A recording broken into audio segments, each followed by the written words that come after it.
This is Romeo International, and I'm sitting here with the beyond beautiful Miss Bianca Alexis Fairchild of Fairchild Investment Crown. So, are you enjoying this Atlanta cold?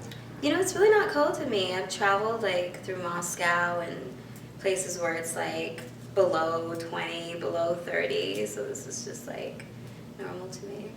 So, let's share with those who don't know, what is the Fairchild Investment Crown? Well, the Fairchild Investment Crown is essentially an asset management company that kind of sprung from my hedge fund, the Fairchild Group, and it basically caters to a younger demographic. Like the Fairchild Group is a fund that the minimum for that fund is $5 million. So obviously the demographic is much older. It's $5 million per investor.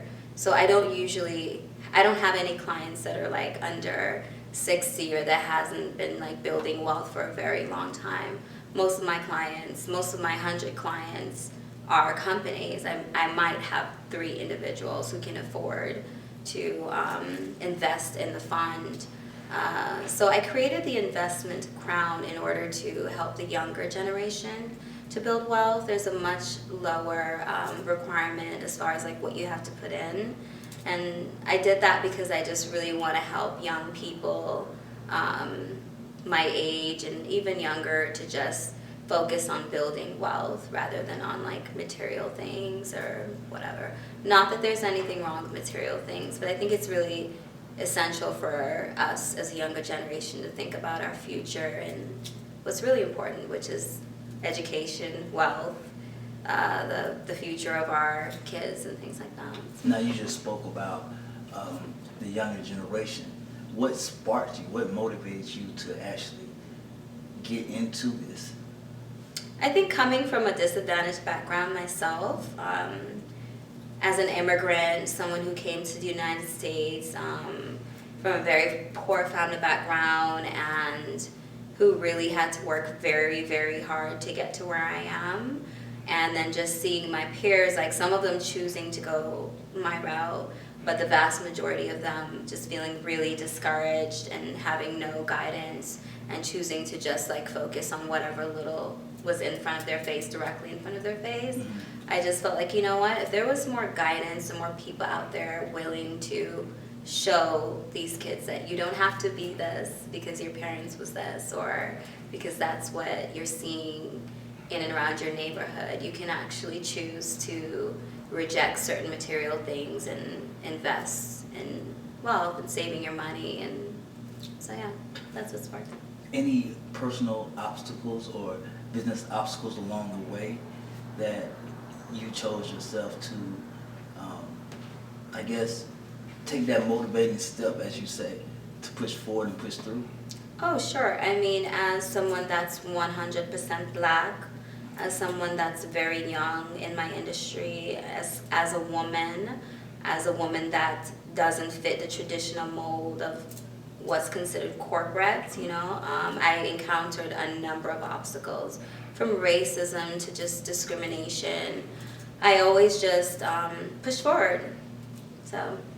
So this look, this beauty, which I must say is like stunning.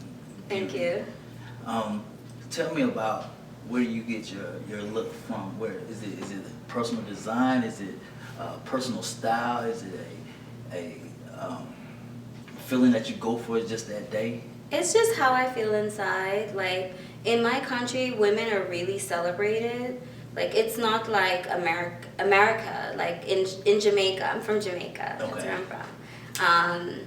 You know, it's a dancing country. People like to dance, and people are just very individualistic. Like we're not.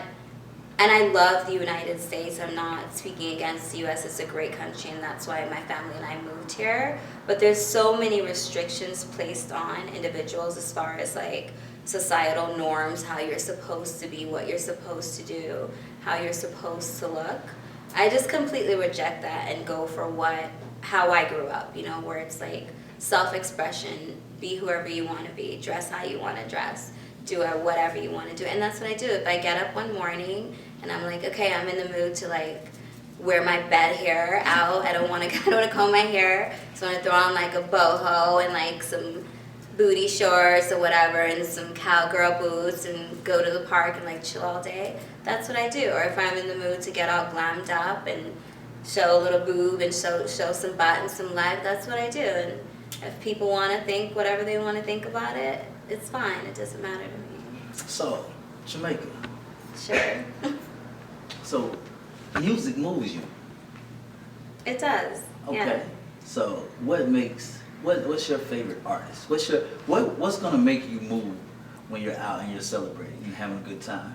I'm an old soul. My favorite artist is an American guy. His name is Marvin Gaye. Yes.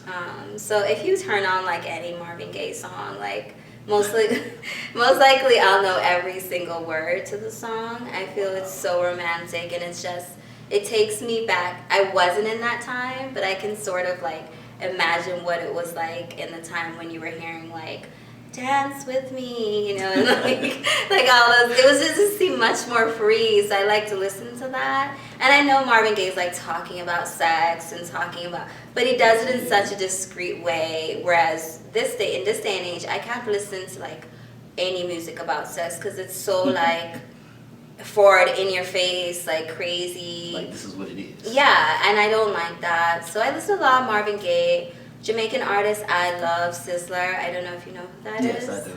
Yeah, he's great. That's like my favorite Jamaican artist. So I would like to leave people with just getting to know you and meeting you and this inspiration that you have within yourself. What three single words describes Miss Fairchild? I'd have to say passionate. Passionate because I'm going to do what I want to do in my heart, you know, right or wrong, despite what anyone wants to think about it, I'm going to do it. I feel things very strongly and I act on them, so that's passion. And then what else? I would say hard driving. I'm very firm, I'm very stern about what it is that I want and promoting my agenda, and that's just who I am. And lastly, I would say maybe generous. I like to give. I like to see people happy. So, yeah. So, generous heart, strong woman who likes Marvin Gaye. Sure. This is Romeo International, Fairchild Investment Crown, and I'm with Miss Bianca Alexis Fairchild. Thank you guys for coming out, and remember, let's give them your Instagram and Twitter, because we like for people to keep up with everything that's going on as well. Well, I don't have an Instagram, but when I do have one, I'll probably name it like Bianca Fairchild. I have a Twitter, and it's called @BelovedBianca. I don't get on it very much. I might have like 300 tweets, and I've had it for 3 years or 4 years. But yeah, I really like it because it allows you to like put little brief thoughts out there and like let people see like images of me sometimes. And you have a lot to say. I do. Well, on behalf of myself and Cody Cass Media, we appreciate you, and I thank you for the time that you've given. Thank you so much. No problem.